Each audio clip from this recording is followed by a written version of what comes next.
నారాయణం నమస్కృత్య నరంచేవ నరోత్తమం దేవీం సరస్వతం వ్యాసం తతో జయమోదీరయేత్. ఓం శ్రీ గణేశ శారద మాతృశ్రీ గురుభ్యో నమః. మిత్రులారా, కురుక్షేత్రంలో యుద్ధానికి రంగం సిద్ధమైంది. గీతోపదేశం జరిగింది. అర్జునుడు యుద్ధానికి సిద్ధమయ్యాడు. రెండు వైపులా కూడా సింహనాదాలు మొదలైనవి. అటు అర్జునుడు గాంధీవంతో, ఇటు భీష్ముడు తన ధనుస్సుతోటి ముందు నిలబడ్డారు. అదేవిధంగా ఇటు దుష్టజుమ్నుడు పాండవ సైన్యానికి నాయకత్వం వహిస్తున్నాడు. మరోపక్క భీముడు యుద్ధం కోసం చాలా ఆతృతగా ఉన్నాడు. ఇది సందర్భం. ఈ సందర్భంలో సైన్యాల్లో కదలిక ప్రారంభమైంది. అంటే యుద్ధానికి వ్యూహం ప్రకారం అందరూ కూడా సిద్ధమవుతూ ఉన్నారు.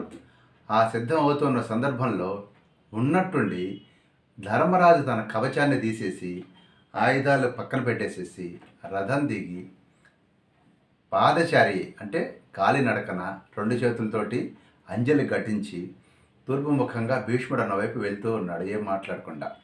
వెంటనే అర్జునుడు మిగిలినటువంటి సోదరులు కూడాను అదేవిధంగా రథాలు దిగి నడుచుకుంటూ వెళ్తూ ఉన్న సందర్భంలో ఆ వెనకాల కృష్ణుడు, ఇతర రాజప్రముఖులు కూడా భీష్ముడి వైపు అంజలి ఘటించి ముందుకు వెళ్తూ ఉన్నారు. ఆనంగానే అందరికీ అర్థం కాలేదు. ఈ సోదరులు అంటే ఈ మిగతా ధర్మరాజు యొక్క సోదరులు ఎవరైతే ఉన్నారంటే భీమార్జున నకులు సహదేవులు అడుగుతున్నారు, యుద్ధం ప్రారంభం అవుతున్నప్పుడు నువ్వు కవచం వదిలేసేసి ఆయుధాలు విడిచేసి మమ్మల్ని వదిలిపెట్టి ఎక్కడికి అయ్యా వెళ్తున్నావు అన్నారు. అప్పుడు ధర్మరాజు ఏం మాట్లాడకుండా ముందుకు నడుచుకుంటూ వెళ్తున్నాడు. ఆయన ఉద్దేశం ఏంటంటే జస్ట్ యూ ఫాలో మీ అని ఆయన ఇచ్చినటువంటి హింట్ అనమాట. ఏం మాట్లాడకుండా నోరు మూసుకుని నాతో నడిచారండి. అది లీడర్ చెప్పేది ఏంటి, పెద్దనే ఎక్స్ప్లెనేషన్ ఇచ్చుకుంటూ కూర్చోడు. ఎందుకు చేశావు, అలా ఎందుకు చేసావు, ఇలా ఎందుకు చేసావు అనే దానికి లీడర్ ఎప్పుడు ఎక్స్ప్లెనేషన్ ఇవ్వడు. లీడర్ ఒక థాట్ఫుల్ ప్రాసెస్లో ముందుకు వెళ్తున్నప్పుడు ఫాలోయర్స్ దాన్ని ఫాలో అవ్వాలి. అది ధర్మరాజు యొక్క ఎక్స్పెక్టేషన్ కూడా.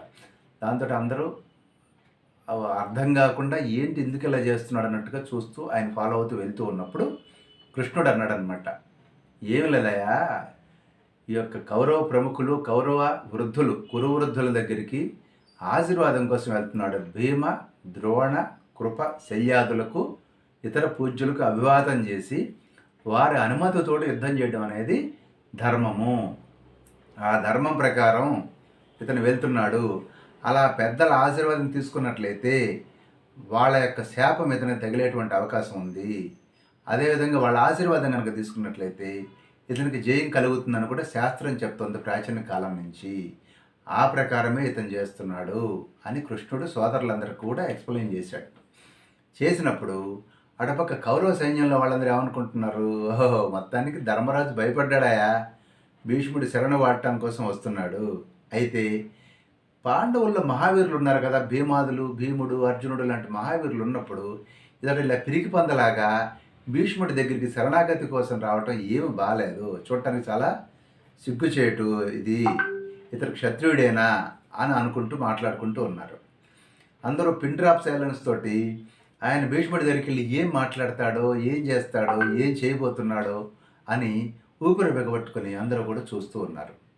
అప్పుడు ధర్మరాజు సోదరులతో సహా భీష్ముడి దగ్గరికి వెళ్ళి రెండు చేతులతోటి ఆయన రెండు పాదాలు స్పృశించి అభివాదం చేశాడు. ఎప్పుడైనా సరే వంశవృద్ధులకి, గురువులకి, అదేవిధంగా తల్లిదండ్రులకి, మేనమామలకి వీళ్ళకి పాదాలు పట్టుకుని దండం పెట్టాలి. అది పద్ధతి. పాదాలను స్పృశించి అభివాదం చేస్తారు. అలా ధర్మరాజు భీష్ముడి యొక్క పాదాలు పట్టుకుని అభివాదం చేస్తూ, ఓ మహావీరా, నిన్ను ఎదిరింపటం ఎవ్వరి శక్యం కూడా కాదు, కానీ నిన్ను అడుగుతున్నా, మేము యుద్ధం చేయటం కోసం అనుమతి ఇవ్వు, ఆశీస్సులు కూడా ఇవ్వు అన్నాడు ధర్మరాజు. అనగానే అప్పుడు భీష్ముడు, ధర్మరాజా, నువ్వు ఇలా చేయకపోయినట్లయితే, నా పర్మిషన్ తీసుకోకుండా నువ్వు యుద్ధానికి దిగినట్లయితే నీకు యుద్ధంలో పరాజయం కలగాలని నేను శపించి ఉండేవాడిని. చాలా సంతోషం, నీకు యుద్ధంలో జయం కలుగుగాక, ఇంకా ఏం కావాలో కోరుకో అనేసాడు. అసలు యుద్ధమే మొదలుగాల, ఈయన వరాలు ఇచ్చేస్తున్నాడు భీష్ముడు. ఎందుకంటే ఆ వినయంతో చాలా విషయాలను సాధించుకోవచ్చు. ఇక్కడ ధర్మరాజు మనకు అదే నేర్పుతున్నాడు.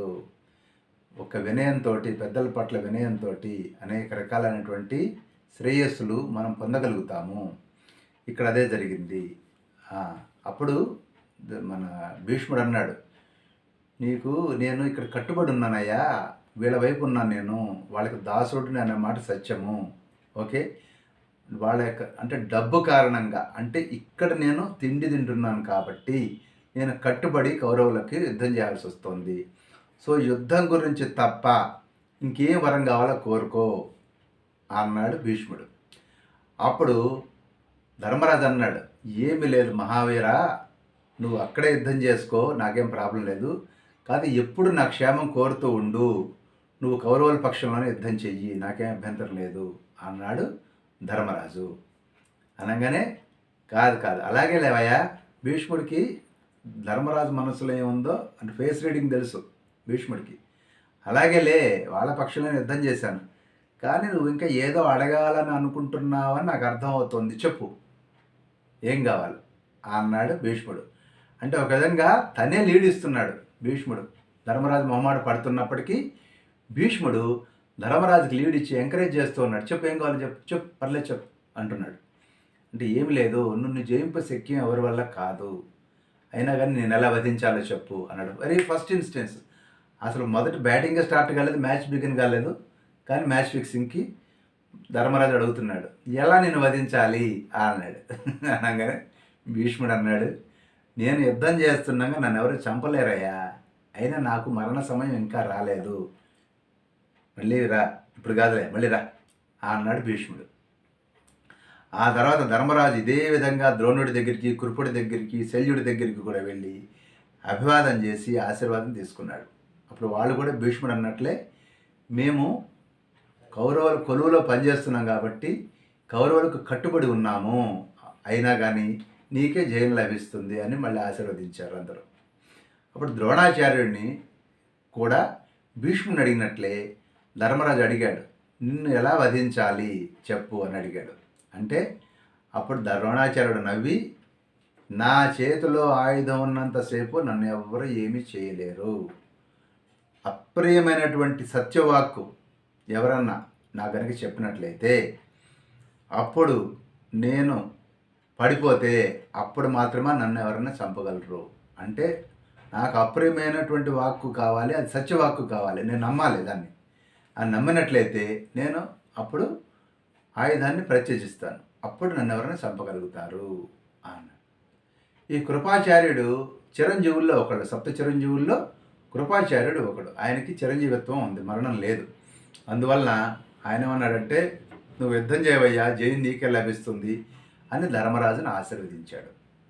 ఆ తర్వాత శల్యుడి దగ్గరికి వెళ్ళి ధర్మరాజు ఇందాక చెప్పినట్లుగా, మొదట్లో నువ్వు నాకు మాట ఇచ్చావు కర్ణుడి యొక్క తేజోవధ చేస్తాను అని, అతను సారథ్యం చేసేటప్పుడు గుర్తుపెట్టుకున్నావా అన్నాడు. గుర్తుందోయా, తప్పకుండా అట్లాగే చేస్తాను, నీకెందుకు, శల్య సారథ్యం అంటారు అందుకనే, ఇటుపక్క ఉద్యోగం చేస్తూ అవతల పక్క వాడికి లీడ్ ఇవ్వటం, అవతల పక్క వాడికి ఫేవర్ చేయటం, ఇదనమాట ఏం చేసే పని. ఈ విధంగా శల్య సారథ్యం, తాను ఆ రకమైన సారథ్యం చేస్తాను కర్ణుడికి అని కూడా చెప్పడం జరిగింది. ఆ తర్వాత ధర్మరాజు తమ్ములందరినీ తీసుకొని తన సైన్యంలోకి వచ్చారు. ఈ లోపల కృష్ణుడు ఏం చేశాడో తెలుసా, తమాషా అదే చెప్తున్నా, మేనేజ్మెంట్ అనేది ఇట్స్ బిగ్ థింగ్. మహాభారతంలో ఉన్న మేనేజ్మెంట్ స్కిల్స్ కానివ్వండి, మేనేజ్మెంట్ లెసన్స్ కానివ్వండి ఇంకెక్కడ ఉండవు. అందుకని మహాభారతంలో ఉన్నది ఇంకెక్కడ ఉండదు, ఎక్కడైనా ఉన్నది మహాభారతంలో ఉంటుంది అనమాట. ఏం చెప్పాడండి కృష్ణుడు, ఈ లోపల ఖాళీగా ఉండకుండా కర్ణుడి దగ్గరికి పోయాడు. పిచ్చాపాటి మాటామంతి వీళ్ళందరూ దండాలు పెట్టుకుంటుంటే కృష్ణుడు కర్ణుడి దగ్గరికి వెళ్ళి, ఏమయ్యా కర్ణ, నువ్వు వీరుడు కదా, భీష్ముడు జీవించుండగా ఆయుధం పట్టను అని ప్రతిజ్ఞ చేశావు కదా, ఓ పని చెయ్యి, అప్పటిదాకా కౌరవుల పక్షం వదిలేసి పాండవుల పక్షంలో యుద్ధం చెయ్యి, ఆ టైంలో భీష్ముడు చచ్చిపోయాక గౌరవ పక్షంలో యుద్ధం చేద్దు కానీ అన్నాడు. ఇది జోకా మేనేజ్మెంటా మన ఇష్టం అని ఎట్లా అనుకోవచ్చు కృష్ణుడు. అనగానే అప్పుడు కర్ణుడు అన్నాడు, నేను దుర్యోధనుడి హితం మాత్రమే కోరేవాడిని, నా ప్రాణాలు దుర్యోధనుడి కోసమే వదులుతాను, నేను పాండవుల వైపు యుద్ధం చేయను. ఇక్కడ కూడా కృష్ణుడు ఒక ట్రైల్ వేసాడు, లాస్ట్ ట్రైల్ ఫినిషింగ్ అనమాట. ఏంటి, కర్ణుడు ఒకవేళ ఏమన్నా వస్తాడా ఇటు పక్క ఇంకొకసారి కదిపి చూశాడు. క్లియర్గా కర్ణుడు తన స్టాండ్ ఏదో చెప్పేశాడు, నేను సమస్య లేదు అన్నాడు. అప్పుడు ధర్మరాజు ఇంక వెనక్కి తిరిగి వస్తూ వస్తూ ఇద్దరు సైన్యాల మధ్యలో నిలబడి కౌరవ సైన్యం వంక తిరిగి ఒక్కసారిగా ఇటు పాండవ సైన్యం వంక చూస్తూ ఆ పక్షంలో ఉన్న వాళ్ళు ఎవరైనా మా పక్షంలోకి రావాలనుకుంటే రావచ్చు, మేము వారి సహాయాన్ని కోరుతున్నాము అని పెద్దగా కేకేసి చెప్పాడు. కౌరవ సైన్యంలో నుంచి ఎవరైనా పాండవ సైన్యంలోకి వచ్చి యుద్ధం చేయాలి అనుకుంటే దే ఆర్ వెల్కమ్డ్, రండి అన్నాడు. అనగానే అప్పుడు ధృతరాష్ట్ర మహారాజుకి ఒక వైశ్య స్త్రీ ద్వారా ఒక కుమారుడు కలిగాడు. అతడే యూయుత్సువు అనే ఒక వైశ్య యువతి ద్వారా కలిగినటువంటి కుమారుడు యూయుత్సుడు. ఆ యూయుత్సుడు ధర్మరాజు దగ్గరికి వచ్చి, నేను నీకు అభ్యంతరం లేనట్లయితే నేను కౌరవులతో యుద్ధం చేస్తాను పాండవుల వైపు నుంచి అన్నాడు. ఎంత తమాషా అంటే చివరిలో కౌరవుల తరఫున చివరికి యూత్స్ ఒక్కడే మిగిలాడు. పాండవుల తరఫున యుద్ధం చేసిన పుణ్యానికి అందరు కౌరవులు సర్వనాశనం అయిపోతే ఈ యూత్స్ ఒక్కడే కొరువు పెట్టడం కోసం ఉన్నట్టుగా ఇటు పక్కన బతికున్నవాడు ఎవరు, పాండవుల వైపున బతికున్నవాడు యుద్ధం అయిపోయిన నాటికి ఈ యూత్సుడు అక్కడే, మిగతా వాళ్ళందరూ కూడా చనిపోయారు. ఆ విధంగా యూత్సుడు పాండవుల వైపు చేరి యుద్ధం చేశాడు. ఆ విధంగా ఒక్కడు పార్టీ ఫిరాయించాడు ఆ రోజున. అప్పుడు ధర్మరాజు కూడా చాలా సంతోషంతో, తప్పకుండా రా యూత్సా, నా కోరిక కృష్ణుడి అభిప్రాయం కూడా అదే, నువ్వు మా పక్షంలో ఉంటూ దుష్టులైనటువంటి నీ సోదరులతో యుద్ధం చెయ్యి. ఆ దుర్బుద్ధి అయినటువంటి దుర్యోధనుడు ఎట్లాగో జీవించడు, ధృతరాష్ట్రుడికి పెండోదకాలే నీ మీద ఆధారపడి ఉన్నాయి, ఎందుకంటే అందరూ 100 మంది చనిపోబోతున్నారు అని ధర్మరాజు ఈ యూత్సుని సాదరంగా తన వైపు రప్పించుకున్నాడు. ఈ విధంగా రప్పించుకున్న తర్వాత మళ్ళీ ధర్మరాజాదులందరూ కూడా మళ్ళీ కవచాలు ధరించారు, ఆయుధాలు ధరించారు, శంఖాలు రణభేర్లు మ్రోగాయి. యుద్ధం ప్రారంభమైంది.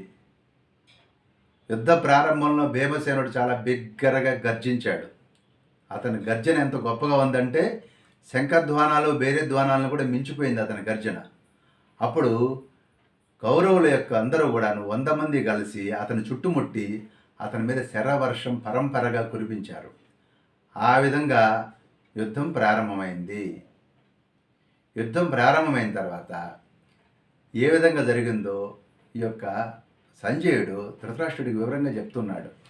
మొదటి రోజు జరిగినటువంటి యుద్ధంలో శల్యుడు ఉత్తర కుమారుణ్ణి మనం గమనించాం కదా, ఫస్ట్ అర్జునుడికి సారథ్యం చేశాడు ఉత్తర గోగ్రహణ టైంలో ఈ యొక్క విరాట నగరంలో.